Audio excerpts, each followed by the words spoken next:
Hey everyone, welcome to Coach on Command. My name is Arron Littleton, and I'm the head coach of the Gymnastics Sport Center Storm. As it so happens, I'm also your host for this hour of excitement and wonder. To be honest, we probably won't make it a whole hour, but excitement and wonder nonetheless. Thank you so much for tuning in. We got a great show for you tonight, and I've got some esteemed colleagues here with me, and I'll run down the panel and let them introduce themselves to you very quickly. I'm Coach Kaegan. I'm here too. I'm Coach Tracy, and I'm 2 steps from the edge, and I'm about to flip. Okay, that's a joke. All right, fantastic. It was meant to be bad. It's groan-worthy. As you can tell, I'm the only one here with any personality. Okay, so this is what we're gonna do. We've got a great show for you tonight, as I said. We are going to talk about the grind. And the grind being that, if you intend to get into gymnastics and parkour, really any acro sport as far as that's concerned, trampoline or power tumbling, whatever, there are some foundational principles that you need to be aware of so that you can have some realistic expectations for your progress. I think realistic expectations are good. And, this being our first real topical episode where we don't just introduce ourselves and talk about ourselves, I think that it's best that we go through that and we start at the very beginning.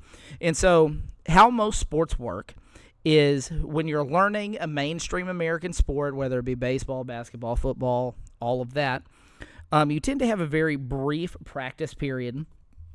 So it normally goes like this. I'll take baseball. Baseball is my favorite sport. Even though I've made a living doing gymnastics, baseball is my favorite sport.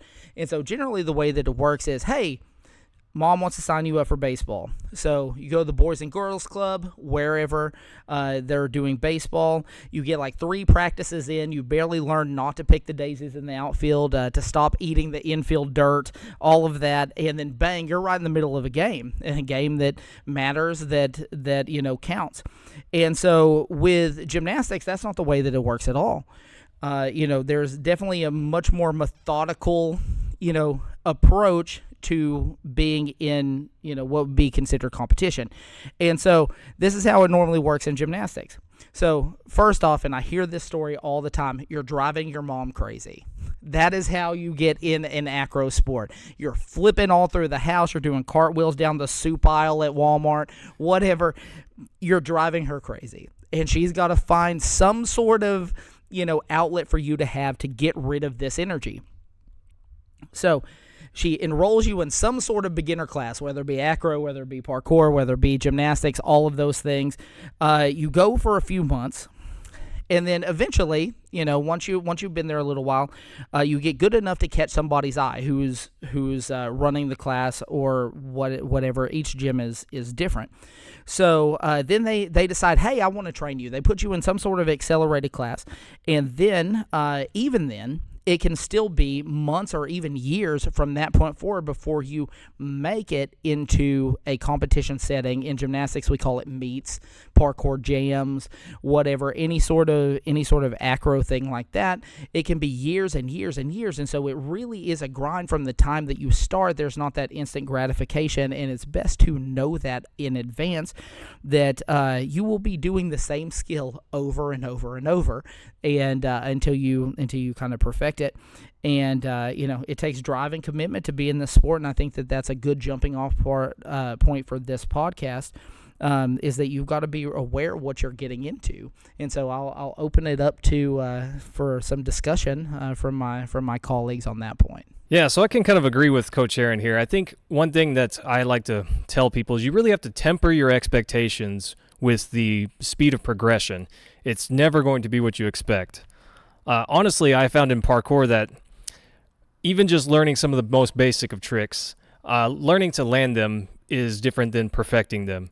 And in my opinion at least, to perform them in a non-safe environment, you really want to have them perfected before you just jump off of some tall obstacle and try to land a dodge roll, safety roll, anything like that. It's different with every kid. Every kid has different progressions. You can't expect every kid to be exactly the same.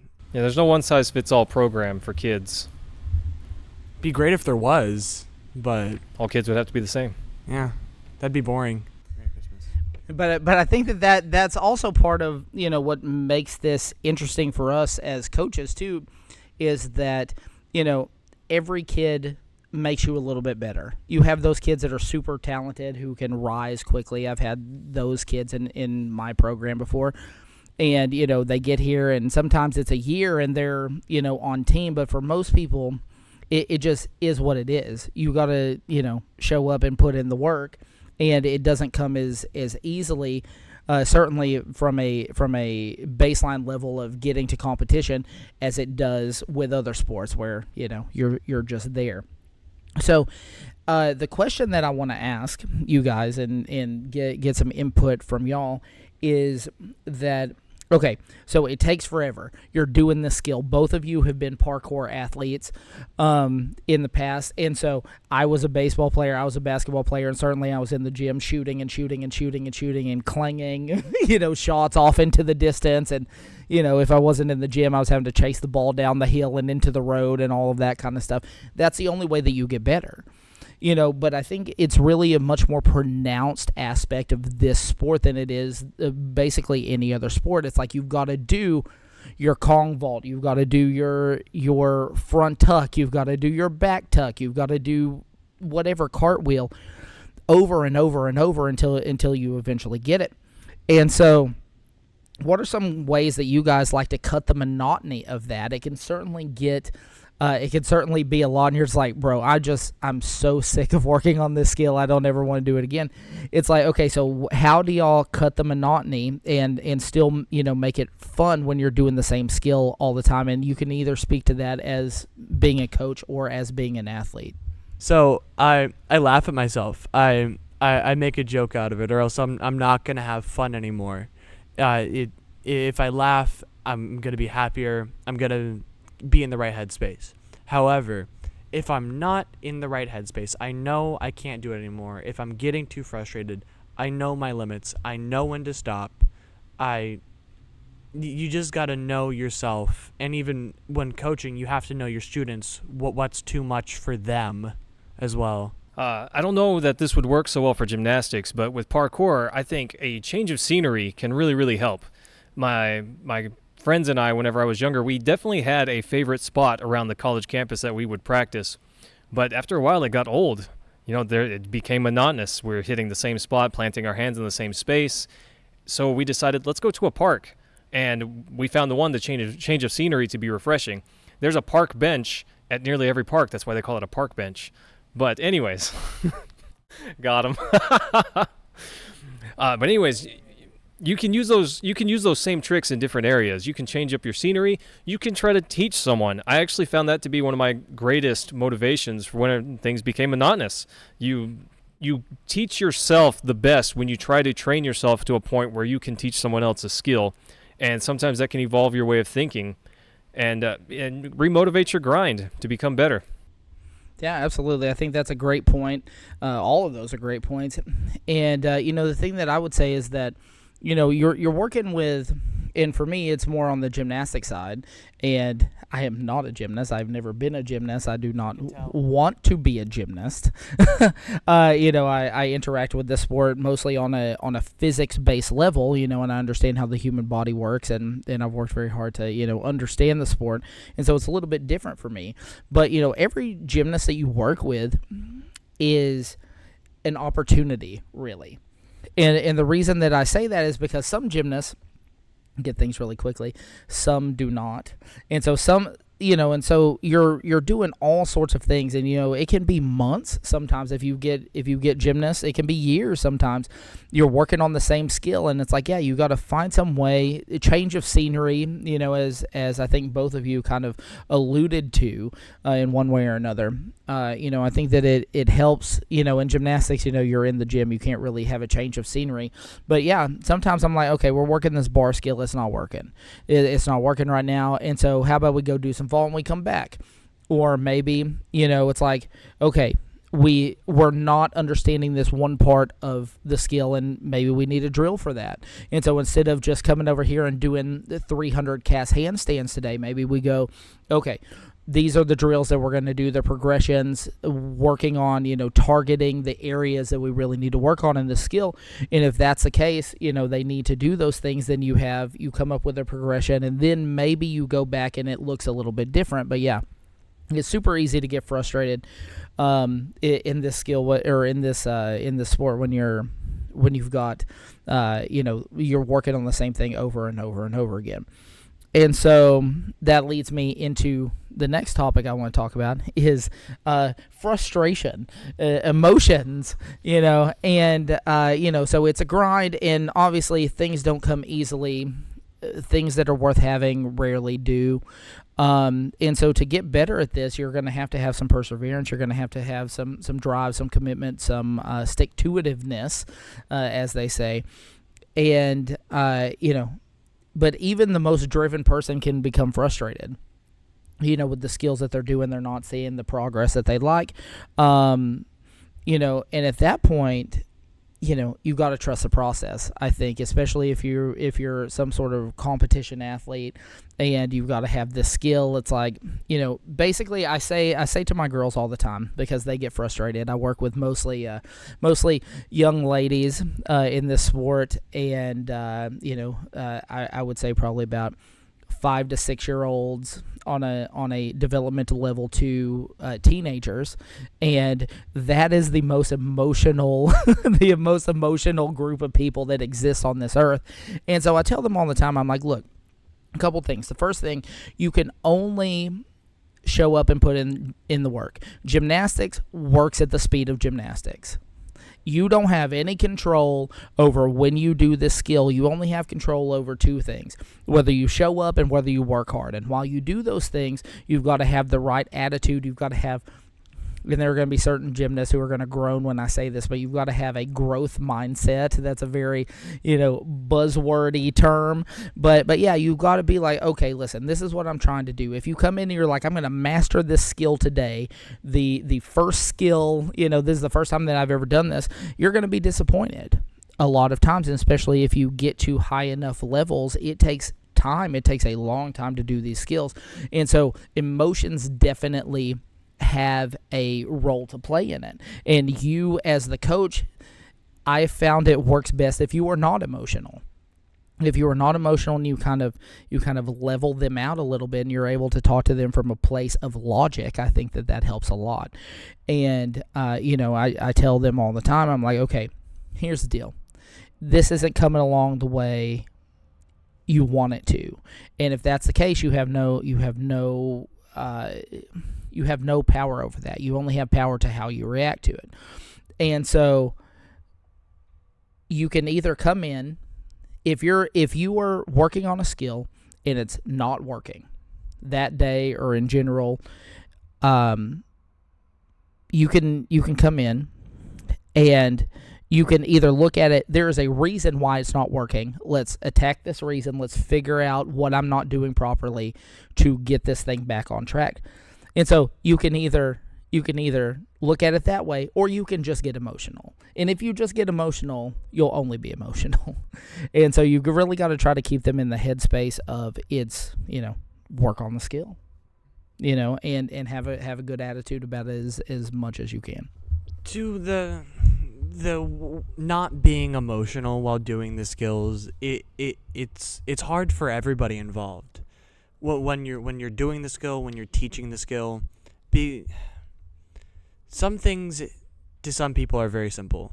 Like for some people, cartwheels will come easy. For some people, dive rolls will come easy, and some people that'll be their biggest challenge. And it's very hard as a student and a coach to overcome your emotions and stay in the right headspace to get the skill done, to learn the skill properly, to get everything done correctly so you can move on to bigger, better, harder skills. I would say in parkour, a lot of times teaching a new skill is definitely frustrating. I'm sure it's the same way in gymnastics.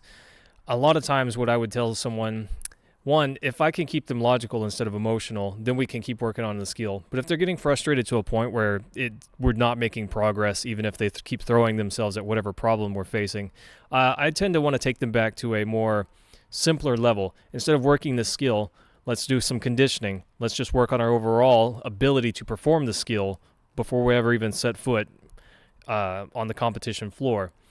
Building your strength, building your flexibility, whatever the case may be, all of those attributes are going to help you perform any skill. So to me, it's a very good base level to come back to if someone's struggling with a particular skill.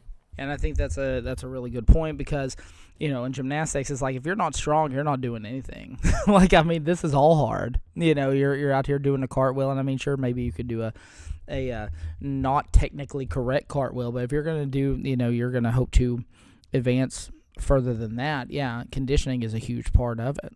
And I tell them all the time, like, oh, this is so hard. I'm like, yes, good, embrace it. Get comfortable being uncomfortable because these are the things that are going to make you better. And like I said, nothing worth having is ever easy. And if you decide you want to be a gymnast or you want to be somebody who does all these crazy flips that everybody goes, whoa, it's like gymnastics is definitely a visual sport.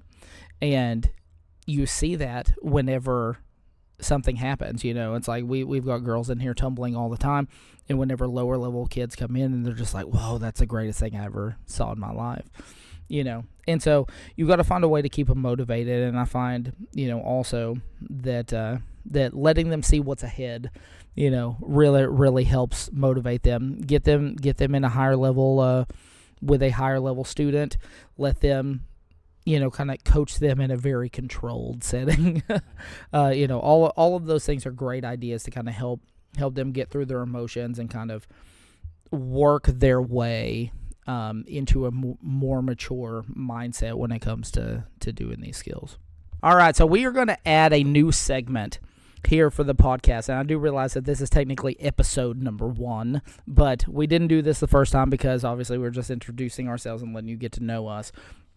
But so we are going to have a segment that will be reoccurring often that is going to be called the randomly strong opinion of the day, okay? And so what this is going to mean is going to give us a chance to kind of get something off of our chest that we feel very strongly about, help us out, and maybe it'll be entertaining for y'all as well. And so we want to start, and I'm going to do the first ever randomly strong opinion of the day, and that is that back whenever we were first starting to get together this podcast, and we talked about it for a long time, for months, if not a year, 12 years, however long it was, and I knew that I wanted to put this segment in because I thought that we could have a lot of fun with it. And it'd be a little bit lighter, obviously, than what a lot of the stuff that we're going to talk about is. And so, way back then, I knew that my first randomly strong opinion of the day had to be the greatest culinary tragedy of our age. And it has been so long that we have been putting this off that now they have since fixed this tragedy. But you know what?